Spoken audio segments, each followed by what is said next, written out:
शेतकरी बंधूंनो, पाटील बायोटेकचे तंत्रज्ञान संपूर्ण महाराष्ट्रभर तसेच कर्नाटक, आंध्र, गुजरात, MP आणि हरियाणामध्ये साधारण 6 राज्यांमध्ये याचा वापर होतो आहे।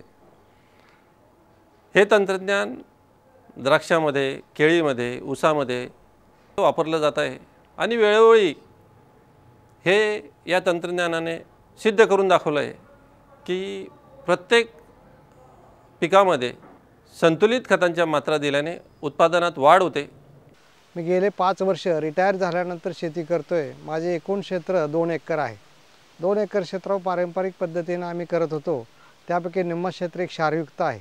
त्या जमिनीत आम्ही क्षारयुक्त जमिनीत प्रयोग केले पारंपरिक शेतीप्रमाणे, तरी त्यात तेवढं उत्पन्न आलं नाही। रासायनिक खताचा वापर करून बघितला ज्यादा, तरी देखील उत्पन्न कमी यायला लागलं। गेल्या वर्षी मी पाटील बायोटेकचा संबंध आल्यानंतर पाटील बायोटेकच्या तंत्रज्ञानाप्रमाणे 265 हे खोडव्यासाठी आम्ही 20 गुंठ क्षेत्रासाठी पाटील बायोटेक जळगाव यांचं तंत्रज्ञान वापरलं। त्यांनी त्याच्यात जे घटक दिलेले आहेत, सूक्ष्म अन्नद्रव्य घटक, मुख्य घटक म्हणजे ह्युमियल जे रिलीजर आणि कॅलिनेट, आणि ते घटक आम्ही रासायनिक खताबरोबर वापरले।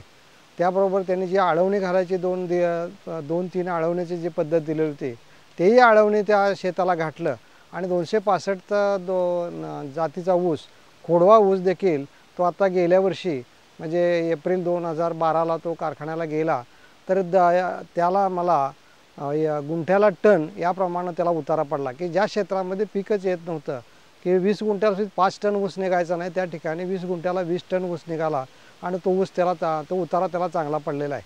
माझे हे बघून आमच्याही बंधूंनी वगैरे ते घेतलेलं आहे। यावर्षी मी माझ्या दुसऱ्या शेतात, जे क्षेत्र चांगले आहे त्या शेतात मी 20 गुंठ क्षेत्रासाठीच पाटील बायोटेकचं तंत्रज्ञान वापरलेलं आहे।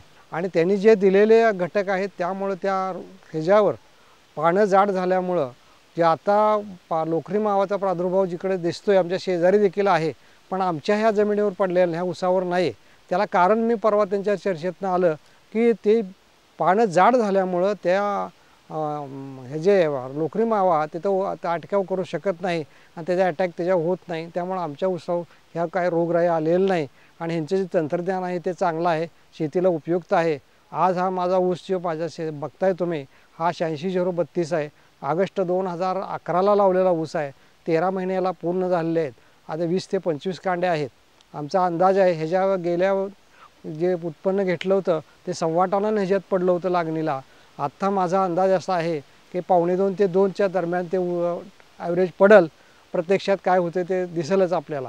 NPK मध्ये देत असताना, रासायनिक खतं देत असताना ह्युमियल जे कॅलेंडर आणि रिलीजर हे जे मिक्स करून आपण देतो, त्याचे जे परिणाम आहेत ते NPK मध्ये जे घटक आहेत ते ह्युमियल जीमुळे त्याला घ्यायला मदत पडते आणि ह्युमियल जीमुळे ते शोषून केले जातात आणि त्या अन्नरस त्या ऊसाला पुरवला जातो। त्यामुळे ऊसाची वाढ चांगली होती, फुटवा चांगला होतो।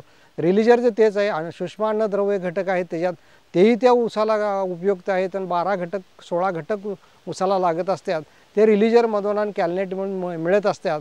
आणि हे जर बॅलन्सिंग करून जर आपण NPK बरोबर हे जर घटक दिले तर त्याचाही इफेक्ट चांगला होतो। आळवणी घातल्यामुळे देखील इफेक्ट जो आहे, आता आम्ही ह्याला 3-4 आळवणी घातली। आळवणी घातल्यानंतर प्रतिकारशक्ती वाढते, फुटवा वाढतो आणि जमिनीला पोत सुधारतो। त्याचा जे HP आहे तो सुद्धा त्या 6 ते 7.5 पर्यंत राहिलेला आहे आणि त्या पद्धतीने जमिनीचा पोत सुधारल्यानंतर पिकं चांगली येतात। हा पाटील बायोटेकचा मला आलेला अनुभव आहे। शेतकऱ्यांनी ते जे तंत्रज्ञान पाटील बायोटेकचं आहे त्याचा अभ्यास केला किंवा त्यांच्याशी चर्चा केली तर तुम्हाला ते मार्गदर्शन करतात। आणि माझ्याकडे जे आता 5-10 शेतकरी जे आमच्या रेटरे बुद्रुकमध्ये आहेत, त्यांनी सुद्धा आमचा ऊस येऊन बघितला स्वतः आणि त्याचा बेनिफिट त्यांनी घेतलेला आहे। कमी क्षेत्रावर सुद्धा सुरुवातीला शेतकऱ्यांनी घ्यायला हरकत नाही आणि पाटील बायोटेकचं तंत्रज्ञान वापरून आपली प्रगती करून घ्यायला काही हरकत नाही, ते कुठल्याही पिकाला चालते। पूर्वी माझ्याकडे 40 एकर हलक्या प्रतीची जमीन आहे। आम्ही एकत्र कुटुंबपती असल्यामुळं शेतामध्ये सर्वजणच आम्ही कष्ट करतो, परंतु मनावर तसं उत्पन्न आम्हाला त्या ठिकाणी मिळत नव्हतं।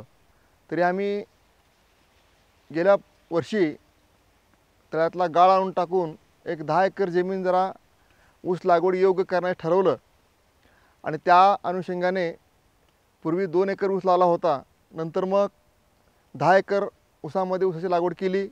नंतरच्या काही शेतामध्ये सोयाबीन आहे, तूर आहे, पण म्हणावं तसं उत्पन्न आम्हाला या ठिकाणी मिळालेलं नाही. आमच्याकडे जी जमीन आहे त्यापैकी 10 एकर जमिनीवर आम्ही पाटील बायोटेकचे श्री मुळके साहेब हे मला भेटले, त्यांची चर्चा केली आणि 10 एकरवर ऊसाची लागवड त्या बायोटेकच्या तंत्रज्ञानाने घ्यायचं ठरवलं.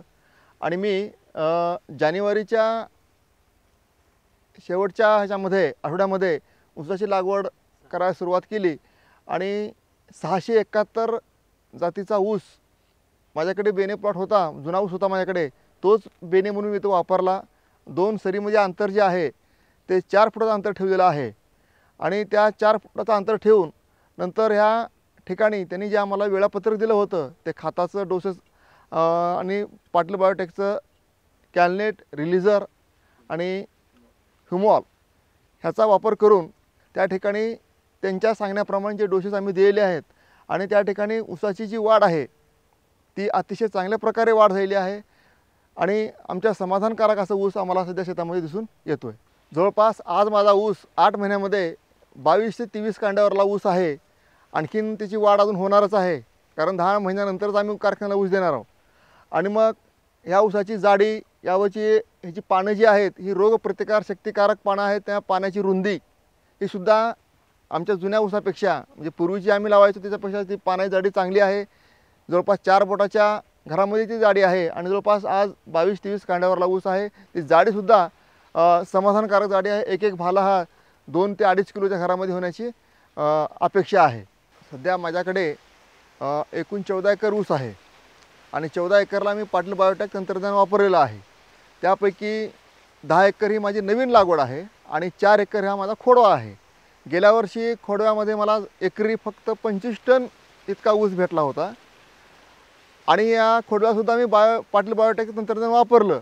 परंतु आज पाहायला गेलं तर खोडव्यासुद्धा या नवीन ऊसाच्या बरोबरीने मला दिसतो आहे. आणि त्या पानाची जाडी, त्या ऊसाची उंची, त्या फुटवा आणि त्याचा ज्या कांड्या आहेत त्या जर आज बघितल्या त्या अशी मला अपेक्षा आहे की त्या ठिकाणी दुप्पट ते 50 ते 55 टन इतका ऊस एकरी माझ्या त्या खोडव्यामध्ये निघावा लागेल. आम्ही जो जुना ऊस होता त्याही ऊसाला आम्ही पाटील बायोटेक तंत्रज्ञान घेतलं. त्या ऊसाला पूर्वी आम्हाला फक्त 25 टन एकरी उत्पादन निघालं, पण नंतर जेव्हा मी पाटील बायोटेक तंत्रज्ञान वापरलं, सध्या त्या ऊसाची परिस्थिती पाहिली असता त्या ऊसाची जाडी, त्याची उंची, त्या कांड्याची संख्या पाहिली असता गेल्या वर्षीपेक्षा मला दुप्पट म्हणजे जवळपास 50 ते 55 टन इतका ऊस निघेल अशी माझी अपेक्षा आहे. कारण तो निघणारच आहे, कारण तिची आज परिस्थिती पाहिल्यानंतर अतिशय चांगला ऊस दिसतोय मला तो. तसं पाहायला गेलं तर खर्चाचा विचार केला असता पाटील बायोटेकचा जेव्हा वापर केला सुरुवातीला वाटले खर्च फार येतो, नंतर ह्याची या ऊसाची उंची वाढ पाहिल्यानंतर उत्पन्नामध्ये होणारी वाढ, कारण पूर्वी माझ्या ऊसाला एकरी 30 टन ऊस निघायचा, आता यावेळेस एकरी 60 ते 65 टन इतका ऊस निघेल अशी माझी अपेक्षा आहे. कारण दुप्पट जरी उत्पन्न निघालं तरी खर्चाचा जेव्हा मेळ मी घालेन त्यावेळेस मी निश्चितच फायद्यामध्ये राहीन. आणि हे तंत्रज्ञान मी नंतर ह्या वर्षीसुद्धा जवळपास 5 एकरमध्ये सोयाबीनला वापरलेलं आहे. सोयाबीनच्या जवळपास 5.5 बॅग या ठिकाणी पडलेल्या आहेत. अजून रास मी केलेली नाही त्याची, त्याच्यामध्ये भरघोस असं उत्पन्न होईल असं मला वाटतं. सुरुवातीला मी यावर्षी तंत्रज्ञानाचा वापर करून माझ्या उत्पन्नामध्ये, माझ्या शेतीमध्ये खऱ्या अर्थानं आज फरक पडलेला आहे. आणखीन जे माझं उर्वरित क्षेत्र जे आहे शेतीचं, त्याही क्षेत्रामध्ये खरीप असेल किंवा रब्बी असेल त्याही क्षेत्रामध्ये मी पाटील बायोटेक तंत्रज्ञानाचा वापर करणार आहे. एकूण मला 4 एकर शेती, तर मी पारंपरिक शेती करतो. पहिल्यापासून मी जवळजवळ 20 वर्षापासून शेती करतो, पण ऊसच लावतो किंवा घास घेतो. घास झाला का लगेच ऊस, पण ऊस म्हणजे कमी प्रमाणात पडून राहिला. मग त्याची गाठ झाली, मग तिने आम्हाला ते सांगितलं बा असे खतं वापरा. मग मी ते वापरले तर ऊस म्हणजे आता मला ते निम्याच्या वर, मला पहिल्या ऊसापासून निम्याच्या वर मला जादा चांगला आलेला दिसतो.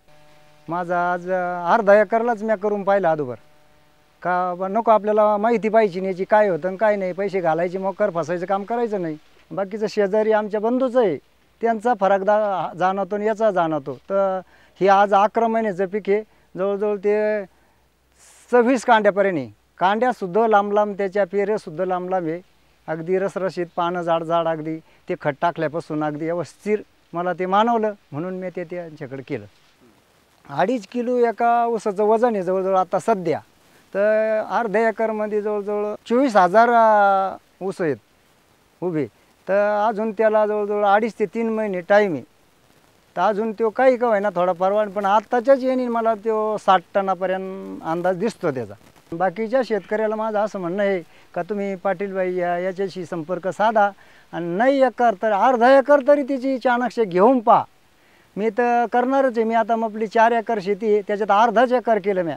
पाटीलबाईचं याचं खत तुम्ही संपर्क साधून तुम्ही अर्धा एकर पहिल्याने करून पहा. नंतर तुम्हाला फरक पडला तर करा, नाही जाणवला तर नका करू. त्याचं काय बळजबरी नाही कोणाची. त्याची मी एक प्राध्यापक असून शेतीची आवड सुरुवातीपासूनच होती, पण काही कारणामुळे मी शेती करू शकलो नाही. आणि आपली जमीन एकूण 60 एकर असून वडिलोपार्जित आहे. असाच एक शिक्षक भेटून मला उदगीरमध्ये पाटील बायोटेक तंत्रज्ञान याचा मेळावा असून त्या मेळाव्याला जाऊ चला म्हणून मला बोलून घेतले. खताचं मात्रा किती टाकायचं आणि नेमकं ऊसाची लागवड कुठल्या पद्धतीनं करायची हे तिथं मला समजण्यात आलं. आणि पाटील बायोटेकचे जे अधिकारी आहेत वारंवार भेटी द्यायचे आणि त्यांच्या निदर्शनानुसार किंवा त्यांच्या आदेशानुसार मी त्या खत टाकलेलं आहे. निव्वळ त्या खतामुळं आता जो पीक आलेला आहे निव्वळ त्या खतामुळं आलेला आहे. सध्या आता प्रत्येक ऊस 3 ते 3.5 किलोचा आहे असं वाटतं. 20 ते 22 खांडे आहेत आणि याची वय आहे 9 महिने. आत्तापर्यंत माझे वडील 35 ते 40 टन काढलेले आहेत. आणि आपल्या भागात देखील 50च्या पुढं आणखी कोणी गेलेलं नाही आहे म्हणजे एकरी. पाटील बायोटेक तंत्रज्ञान जो आहे त्यांच्या मार्गदर्शनामुळं आणि त्यांच्या खतामुळं कमीत कमी 80 टन एकरी मिळेल अशी अपेक्षा आहे माझी, कमीत कमी बरं का. आणि जेव्हा वडील एकरी 40 टन काढत होते किंवा 35 टन काढत होते तेव्हा खर्च याचा एकरी 12,000 रुपये. आणि पाटील बायोटेक तंत्रज्ञान वापरल्यामुळं उत्पादन कमीत कमी एकरी 80 टन मिळायची शक्यता आहे. आणि एकरी खर्च आहे 15,000 रुपये.